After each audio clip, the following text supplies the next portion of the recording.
మన గుంటూరుకి వేగా jewellers exciting offers తో April 16న శుభారంభం. ప్రముఖ సినీ నటి హీరోయిన్ హన్సిక మోత్వాని తన సొంత వదిన టీవీ నటి ముస్కాన్ నాన్సీ జేమ్స్ పై 2 కోట్ల పరువు నష్టం దావా వేశారు.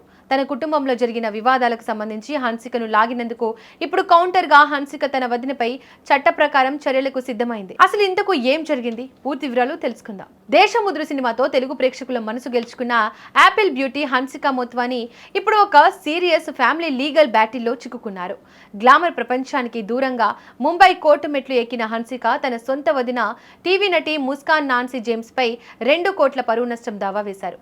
అసలు ఒకే కుటుంబానికి చెందిన వీరి మధ్య ఈ స్థాయి గొడవ ఎందుకు మొదలైంది? ఆరోపణలు ఏంటి? హన్సిక వర్షన్ ఏంటి? హన్సిక సోదరుడు ప్రశాంత్ మోత్వాని టీవీ నటి ముస్కాన్ నాన్సీ 2020లో వివాహం చేసుకున్నారు. అప్పట్లో వీరి వివాహం చాలా గ్రాండ్ గా జరిగింది. అయితే ఏమైందో ఏమో కానీ 2 ఏళ్లు తిరగక ముందే అంటే 2022 నుంచి వీరిద్దరూ విడివిడిగా ఉంటున్నారు. అప్పటి నుంచి వీరి మధ్య విభేదాలు ముదిరి చివరకు పోలీస్ స్టేషన్లకు కోర్టులకు చేరాయి. ముస్కాన్ తన భర్త ప్రశాంత్ తో పాటు హన్సికపై కూడా సంచలన ఆరోపణలు చేస్తూ FIR నమోదు చేయడంతో ఈ వివాదం వెలుగులోకి వచ్చింది. ముస్కాన్ తన ఫిర్యాదులో గృహహింస మరియు వేధింపుల గురించి పేర్కొన్నారు. పెళ్లి సమయంలో మరియు ఆ తర్వాత తన అత్తగారి కుటుంబ ఖరీదైన బహుమతుల కోసం డిమాండ్ చేశారని ఆమె ఆరోపించారు. వీటన్నింటికి మించి ఆమె చేసిన ఒక ఆరోపణ అందరినీ షాక్ గురిచేసింది.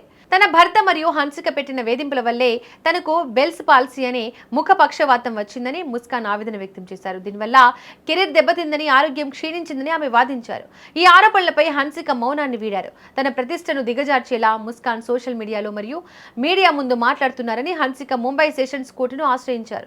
హన్సిక తరపు న్యాయవాది అద్నాన్ షేక్ వాదన ప్రకారం ముస్కాన్ పెళ్లి సమయంలో హన్సిక దగ్గర 27 లక్షలు అప్పుగా తీసుకున్నారని, దాన్ని తిరిగి చెల్లించకుండా తప్పించుకోవడానికే ఇలాంటి తప్పుడు ఆరోపణలు చేస్తున్నారని హన్సిక పిటిషన్లో పేర్కొన్నారు. అయితే తన సోదరుడి వైవాహిక జీవితంలో తనకు పరిమిత సంబంధం మాత్రమే ఉందని, వారు నివసించే ఇంట్లో తాను ఉండడం లేదని హన్సిక స్పష్టం చేశారు. ఇక ఇదిలా ఉంటే కేవలం సివిల్ దావా మాత్రమే కాకుండా అంధేరి మెజిస్ట్రేట్ కోర్టులో భారతీయ న్యాయ సంహిత కింద క్రిమినల్ పరువు నష్టం కేసు కూడా దాఖలు చేశారు.